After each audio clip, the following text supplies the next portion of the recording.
오늘은 남양특집 두 번째 시간으로 침묵의 집이라는 제목으로 하나님 말씀을 전하겠습니다. 사랑하는 성도 여러분, 우리는 지난주에 남양특집 첫 번째 시간으로 사라진 아이들이라는 말씀을 들었습니다. 진짜 무서운 이야기는 귀신이 나오는 괴담이 아니라 사사기 2장에서 나오는 것처럼 잘 믿던 부모 세대 바로 다음에 하나님을 알지 못하는 세대가 일어난 것이라는 것을 하나님의 말씀을 통해서 보았습니다. 그래서 어린 자녀를 둔 부모님들은 자녀들을 가정에서 하나님을 보여줘야 한다라고 말씀드렸고요. 또 장성한 자녀를 둔 부모님들은 끝까지 포기하지 않고 계속해서 기도해야 한다는 말씀을 전해드렸습니다. 그런데 그 말씀을 들으면서 다음 세대는 그 자녀들을 키우는 부모님들 이야기지 내 이야기는 아니구나라고 생각했던 분이 계실 수도 있을 것 같습니다. 근데 오늘 말씀은요, 부모님들뿐만 아니라 우리 모두가 들어야 할 하나님의 말씀입니다. 설교 시작하기 전에 한 가지 여쭤보고 싶은데요. 여러분의 손을 잡고 제일 먼저 교회로 인도해 주신 분은 누구입니까? 또 여러분이 아주 힘들었을 때에 여러분 곁에서 말없이 여러분을 위하여서 기도해 준 분은 누구였습니까? 어떤 분에게는 부모님일 수 있고요. 또 어떤 분에게는 어린 시절 주일학교, 지금은 교회 학교죠, 선생님일 수도 있습니다. 청년 시절에 만났던 목회자일 수도 있고요. 또 교회 오면 반갑게 맞아주시던 장로님, 또 권사님, 또 집사님일 수도 있죠. 나의 이름을 기억해주고 나를 위해 기도해주는 그 한 사람, 우리 모두 각자에게는 그 한 사람이 있었습니다. 그래서 오늘은 그 한 사람에 관한 이야기를 나누려고 합니다. 신앙은 누군가가 입을 열어서 복음을 전해 주어야 하죠. 그런데 그 목소리가 들리지 않는다면 어떻게 될까요? 아무도 하나님에 관하여서 이야기하지 않는 집, 하나님의 말씀의 목소리가 끊어진 집을 오늘 저는 설교 제목대로 침묵의 집이라고 부르려고 합니다. 함께 우리 침묵의 집 속으로 같이 들어가 보시겠습니다. 첫 번째 내지는요, 침묵의 집은 믿음의 언어가 사라진 집입니다. 오늘 말씀은 이스라엘아 들으라 라고 말씀을 시작하십니다. 그런데 곧바로 자녀들에게 말씀을 이렇게 가르쳐라 라고 시작하나요? 아닙니다. 자녀들에게 말씀을 가르치기 전에 먼저 해야 할 것이 있다라고 하시는데요. 신명기 6장 5절과 6절입니다. 같이 다시 한번 읽어봅시다. 너는 마음을 다하고 뜻을 다하고 힘을 다하여 내 하나님 여호와를 사랑하라. 오늘 내가 내게 명령하는 이 말씀을 너는 마음에 새기고. 아멘. 말씀을 가르치는 것보다 우선해야 될 것이 무엇이라고요? 하나님을 사랑하는 것이라고 하십니다. 그리고 말씀은 자녀들의 마음에 새기기 전에 누구의 마음에 새겨야 한다고요? 나의 마음에 새기라고 하나님 말씀하십니다.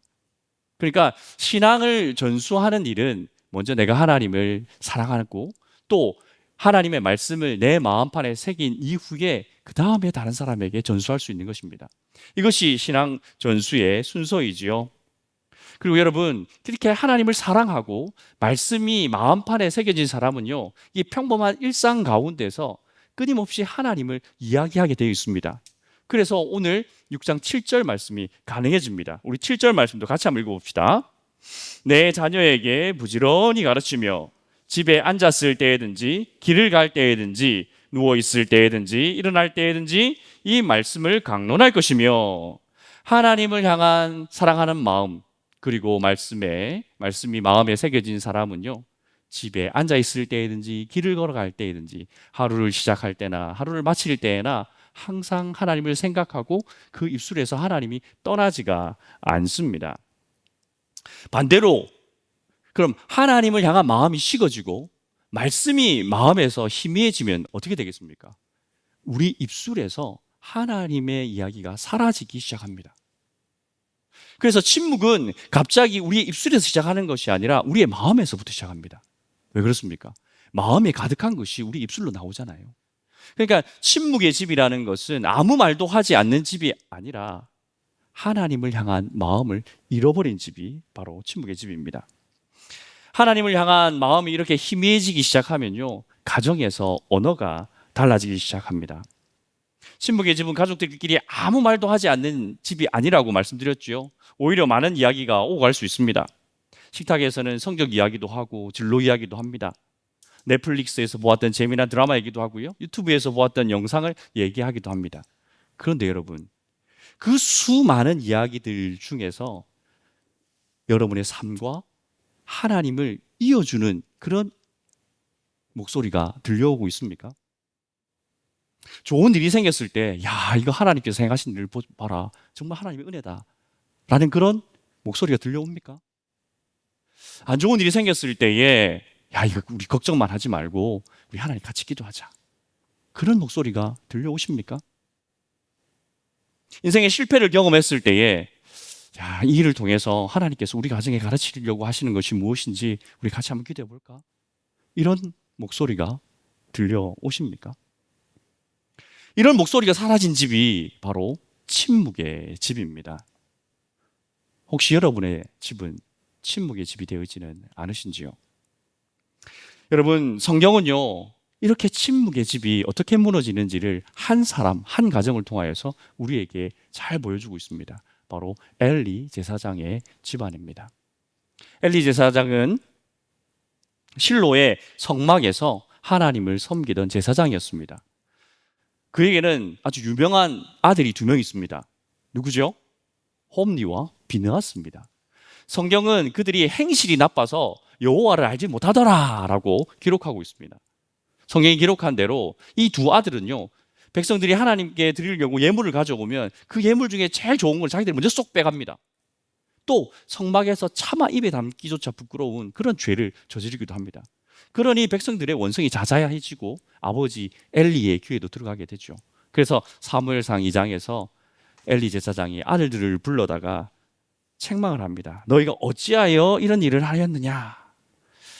근데 이렇게 말을 하긴 했는데요, 하나님께서 그 뒤에 선지자를 보내서 엘리에게 이렇게 말씀하십니다. 사무엘상 2장 29절입니다. 너희는 어찌하여 내가 내 초소에서 명령한 내 제물과 예물을 밟으며 내 아들들을 나보다 더 중히 여겨 내 백성 이스라엘이 드리는 가장 좋은 것으로 너희들을 살찌게 하느냐.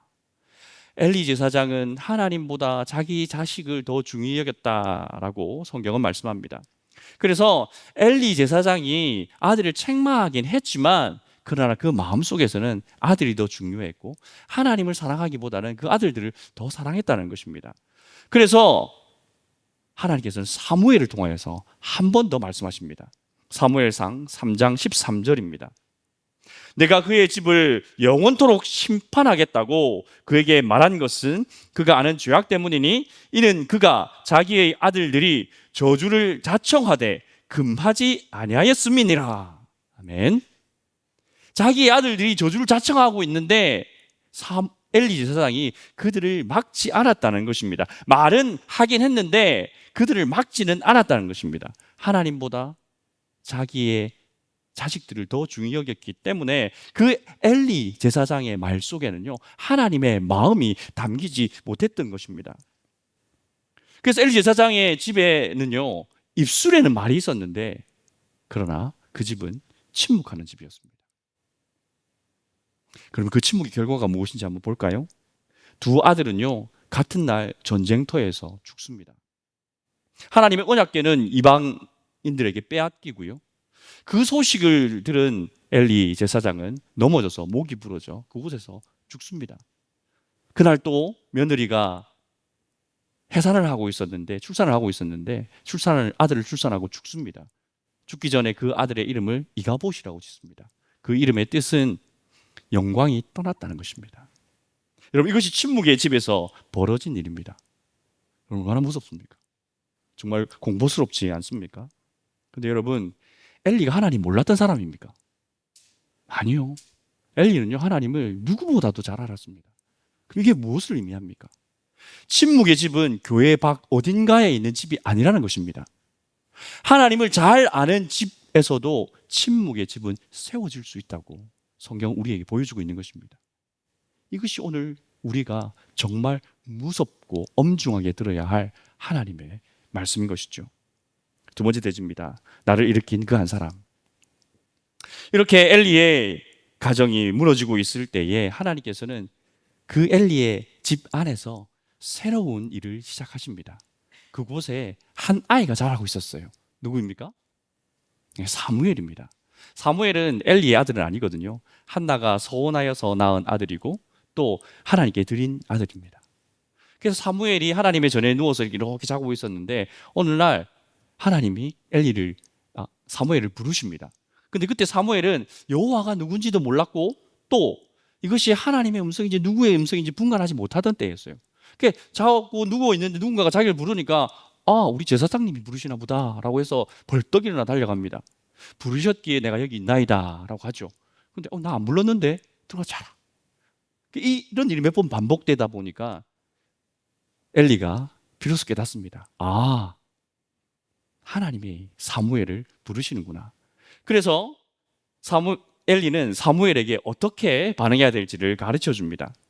그가 너를 부르시거든 내가 말하기를 여호와여 말씀하옵소서 주의 종이 듣겠나이다 하라라고 일러줍니다. 자기 아들들 앞에서는 하나님보다 자식들을 더 중히 여겼지만 사무엘 앞에서는 하나님을 먼저 가르치는 것을 볼 수가 있죠.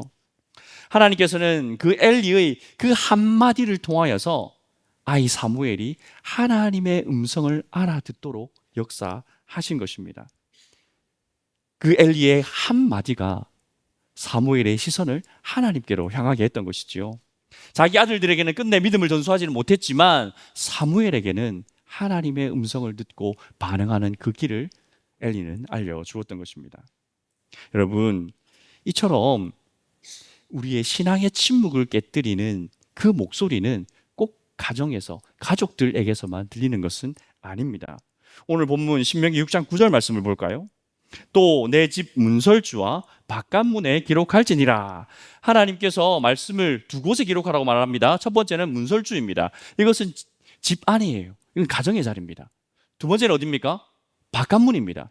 집을 나서서 만나는 곳, 바로 언약의 공동체의 자리인 것이죠. 그러니까 가정에서, 집 안에서 하나님의 목소리가 희미해질 때 언약의 공동체 안에서는 그를 위하여서 누군가는 하나님의 이름을 계속 들려주어야 한다는 것입니다. 그래서 신명기 6장은 부모들아 들으라 고 시작하지 않고 이스라엘아 들으라 라고 말씀하잖아요. 그러니까 신명기 6장의 이 쉐마의 말씀은요, 언약 공동체 전체에게 주신 하나님의 말씀인 것입니다. 그렇게 생각하다 보면 내 삶에서 침묵을 깨고 나에게 하나님의 이름을 들려준 사람, 하나님의 말씀을 들려준 사람은 집안의 가족일 수도 있지만 그러나 집 밖에 있던 우리 교회 안에 공동체 안에서 계시던 분들이 더 많았던 것 같습니다. 잠시 한번 생각해 보십시오.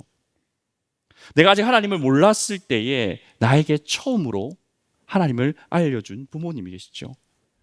또는 나를 처음 손을 붙들고 교회로 인도해준 친구도 있을 수 있습니다. 주일학교에서 내 이름을 기억하면서 불러준 선생님도 계시고요. 방황하던 시절에 밥까지 사 먹여가면서 밤새도록 내 이야기를 들어주었던 목회자도 있고요. 교회에 들어서면 나를 붙들고 기도해 주시던 우리 장로님, 집사님, 권사님들, 그 한 사람이 우리 모두에게는 있었습니다. 그 한 사람이 없었다면 여러분 이 자리에 앉아 있을 수 없습니다. 누군가가 입을 열어 예수님을 전해 주었기 때문에 이 자리에 앉아 있을 수 있는 것이죠. 그런데 여러분, 이것이 우리들만의 이야기는 아닙니다. 이 성경을 펼쳐보면 하나님께로 나온 사람들 곁에는 그들을 하나님께로 인도해 주는 사람들이 있었습니다. 빌립은요, 의심하던 그 나다나엘에게 와서 보라 라고 하면서 예수님을 소개시켜 주죠. 안드레는 그의 형제 베드로에게 찾아가가지고 예수님께로 데려오기도 합니다. 또 디모데에게는 외조모 로이스와 어머니 유니게가 있었죠. 또 바나바는 아무도 회심한 그 바울 사도를 받아들여지지 않을 때에 그의 손목을 붙들고 가가지고 제자들 앞에 세워주었습니다. 이처럼 성경의 인물들도요, 하나님께 나오는데 그를 도와주었던 한 사람이 있었다는 것을 알 수가 있습니다. 부모가 자녀에게 믿음을 심는 존재라면 교회는요, 그 믿음이 잘 자랄 수 있도록, 잘 성장할 수 있도록 그를 품고 세워주어야 합니다. 집에서 미처 듣지 못했던 그 하나님의 이야기를 믿음의 공동체에서 들려주어야 하고요. 부모의 목소리가 닿지 않는 그곳에는 우리 믿음의 공동체에 그 어른 누군가는 그 아이 곁에 서 있어 주어야 합니다. 교회 공동체의 섬김은 작은 것처럼 보일 수 있잖아요. 주일학교 교회 학교 교사로 섬기는 것이 별것 아닌 것처럼 느껴질 수 있고, 지나가는 아이 등 한번 두드려 주는 것이 아무것도 아닌 것처럼 보일 수 있지만, 그것이 바로 한 아이의 믿음을 세우는 중요한 통로가 된다는 것입니다. 돌이켜보면 우리를 세워준 그분들도요, 자신들이 뭐 대단한 일을 한다고 생각하지 않았을 수 있습니다. 그냥 내 이름 불러주고, 교회 안 오려는 나를 갖다가 그래도 와야지라고 이끌어주고, 같이 밥 먹어주고, 짧게 기도해 주었던 그 평범한 사람들의, 그 성도님들의 그 작은 순종 하나를 통하여서 한 사람의 인생이 바뀌어지는 것입니다. 누군가가 나에게 예수님의 이름을 들려주었으니까, 복음을 들려주었으니까 우리가 지금 이곳에 앉아 있을 수 있는 것 아닙니까? 하나님께서는 내 인생의 그 골목골목마다 하나님의 그 한 사람을 세우시고, 그 한 사람의 순종을 통하여서 내가 예수님을 만나고 예수님을 믿어 지금 이곳에 앉아 있도록 역사하신 것입니다. 그러면 이제 우리의 마지막 질문은 이것이겠죠. 그럼 나는 누구의 그 한 사람이 될 것인가? 세 번째 대지입니다. 이제 내가 침묵을 깨뜨릴 한 사람입니다. 여러분, 우리는 누군가에게서 복음을 들었기 때문에 이 자리에 앉아 있다라고 말씀을 드렸죠. 그러면 우리 안에 심겨져 있는 이 믿음은요, 우리 안에서 멈춰서는 안 됩니다. 바울 사도도 디모데에게 이렇게 권면합니다. 디모데후서 2장 2절입니다. 또 내가 많은 증인 앞에서 내게 들은 바를 충성된 사람들에게 부탁하라. 그들이 또 다른 사람들을 가르칠 수 있으리라. 바울에게서 디모데에게로, 디모데에게서 충성된 사람에게로, 충성된 사람에서 또 다른 사람들에게로, 이렇게 복음은 계속해서 전수가 되는 것입니다. 여러분, 신앙은, 믿음은, 복음은요, 나 혼자 간직해야 될 보물이 아닌 거예요. 이것은 다른 사람들에게 전해 주어야 할 하나님의 거룩한 유산인 줄 믿으시기 바랍니다. 오늘 우리가 예수님을 믿을 수 있는 것, 계속해서 말씀드리지만 누군가가 침묵하지 않았기 때문입니다. 그래서 로마서 10장 14절 우리에게 묻습니다. 우리 같이 한번 읽어봅시다. 그런즉 그들이 믿지 아니하는 일을 어찌 부르리요? 듣지도 못한 일을 어찌 믿으리요? 전파하는 자가 없이 어찌 들으리요? 아멘. 듣지 못하면 믿을 수 없다라고 말씀하잖아요. 그러면 침묵하면 못 듣습니다. 결국 무엇입니까? 침묵하면 믿을 수 없다라는 겁니다. 내가 침묵하면 나를 통하여서 예수님의 복음을 듣고 믿어야 할 사람이 믿음에 이를 수 없다라고 성경은 우리에게 말씀하고 있는 것이죠. 그래서 침묵의 집을 깨뜨리는 것은 뭐 거대한 프로젝트나 큰 캠페인이 있어야 가능한 것은 아닙니다. 우리 한 사람 한 사람이 입을 열기 시작하면 됩니다. 하나님이 너 사랑하잖아. 내가 너를 기도하고 있어. 요즘 많이 힘들어? 같이 예배 드리러 갈까? 예수님 만나보는 건 어때? 같이 가보자. 이렇게 이 한마디가 그 사람의 인생을 바꾸어 놓는 것입니다. 그 한마디가 닫혀있던 마음의 문을 열고 복음이 들어갈 수 있도록 역사하는 것입니다. 우리가 그렇게 많은 정성을 들이거나 공을 들이지 않는다 할지라도 우리가 입을 열어서 던지는 그 한마디가 한 사람의 인생을 바꾸어 놓을 수 있는 것입니다. 그런데 우리는 이것을 다 알죠. 이거 모르시는 분 있습니까? 다 압니다. 그런데도 우리는 자꾸 뒤로 물러납니다. 아이고, 제가 성경을 잘 몰라가지고, 제가 주일학교 선생님이 아니어가지고, 아니 목사님, 내가 말한다고 걔가 듣겠습니까? 이런 마음을 가지면요, 우리는 입을 닫을 수밖에 없습니다. 그런데 빌립도요, 나다나엘을 부를 때에 나다나엘이 궁금한 거 다 알지 못했습니다. 그냥 와서 보라! 라고 와가지고 끌고 온 거예요. 안드레도 마찬가지입니다. 그냥 그 형제 베드로를 예수님 앞으로 그냥 끌고 온 겁니다. 그럴 때 하나님의 역사가 일어났습니다. 우리가 사람을 변화시키는 것 아니잖아요. 우리가 어떻게 사람을 변화시킬 수 있겠습니까? 그렇다면 해야 할 일, 우리의 몫은 무엇이겠습니까?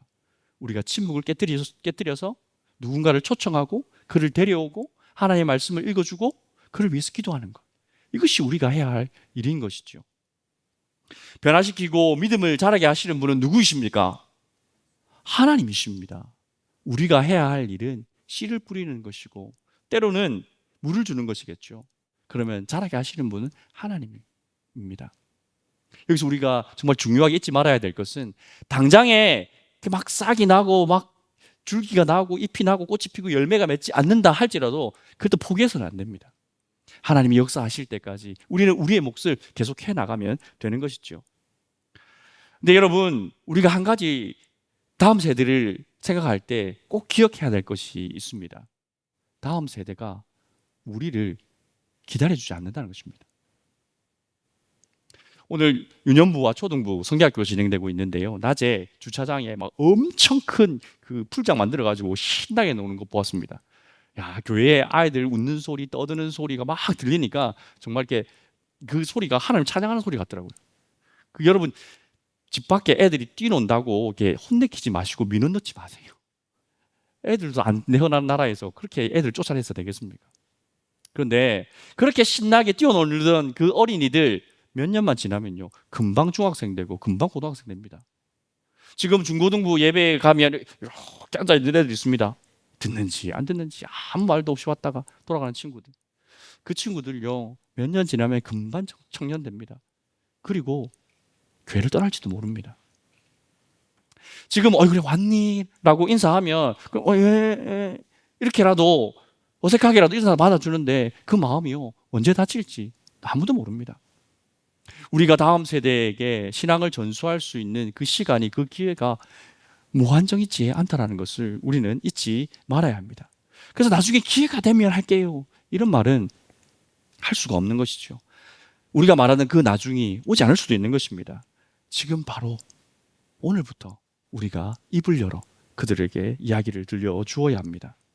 그리고 예수님께서는 그 작은 아이 한 사람 한 사람을 대하여서 결코 작게 여기지 않으셨습니다.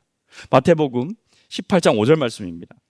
누구든지 내 이름으로 이런 어린아이 하나를 영접하면 곧 나를 영접하니 함이니, 우리가 한 아이의 이름을 기억하고 한 청소년의 그 이야기를 끝까지 들어주고 한 청년의 곁에 서 있어 주는 것은 작은 일이 아니라는 거예요. 예수님의 이름으로 한 영혼을 영접하는 것이고, 그것이 곧 누구를 영접하는 것이라고요? 예수님을 영접하는 것입니다. 예수님이 여러분을 만나기 위해서 등촌교회에서 기다리고 교육관이 기다리고 있다고 생각해 보시면 여러분 마음이 어떻겠습니까? 주를 보는 마음이 얼마나 기쁘겠습니까? 얼마나 반갑겠습니까? 이제부터 교회에 아이들이 지나갈 때마다, 다음 세대들이 지나갈 때마다, 물론 다른 성도님들이 지나갈 때마다 주를 보듯이 보는 은혜가 있으시기를 축복합니다. 그렇게 주님께서는 한 영혼에 대하여서 귀하게 여기십니다. 그래서 교회 안에 있는 다음 세대는요, 그 어느 집사님 아들이잖아, 그 어느 집 권사님 딸이잖아, 이게 아니라는 거예요. 하나님께서 우리 교회, 우리 공동체에 맡겨주신 우리의 자녀들입니다. 그러니 아이고 내 자녀가 아니니까 라고 말해서는 안 되는 것이죠. 누군가는 하겠지라고 미루어서도 안 되는 것입니다. 누군가에게는요, 예수님을 대신해서 그 아이들을 반갑게 맞아줄 사람이 있어야 합니다. 누군가는 예수님을 대신해서 자기의 이름을 기억해주고 불러줄 어른이 있어야 합니다. 누군가는 예수님을 대신해서 실패해서 낙심하고 있는 그 아이의 등을 두드려주며 내가 기도할 테니 우리 기도하면서 다시 한번 시작해보자 라고 말해줄 수 있는 어른이 있어야 하는 것입니다. 하나님께서는 우리를 그 자리에 세우신 것입니다. 침묵의 집은 완벽한 사람이 나타나서 깨뜨리는 집이 아니라 한 사람이 입을 열 때 그 침묵의 집은 비로소 깨지기 시작하는 것입니다. 우리는 지난주에 하나님을 알지 못하는 세대가 일어났다라는 정말 무서운 얘기를 들었지 않습니까? 이제 하나님께서는 그 다음 장을 우리에게 맡기셨습니다. 우리가 계속해서 침묵하면 사사기에 일어났던 그 일이 우리 시대에 반복될 것입니다. 그런데 우리가 입을 열기 시작하면, 우리가 침묵을 깨기 시작하면 우리가 받았던 그 은혜, 그 믿음이 다음 세대에게로 전수될 줄을 믿으시기 바랍니다. 그 믿음으로 그 아이를 대하셔야 합니다. 다음 세대 한 사람을 대하셔야 합니다. 나에게 그 옛날 그 누군가가 있었던, 그 한 사람이 있었던 것처럼 이제 나도 그 누군가의 한 사람이 되어주어야 합니다. 그리고 더 정확하게 말하면 이미 우리는 그 한 사람의 자리에 서 있는 것입니다. 이것이 우리의 사명이라는 것을 잊지 말아야 하는 것이죠. 오늘 말씀을 쭉 들으면서 혹시 여러분들 마음속에, 생각 속에 떠오르는 얼굴 있습니까? 떠오르는 이름 있습니까? 그럼 이 시간 결단하십시오. 하나님, 내가 더 침묵하지 않겠습니다.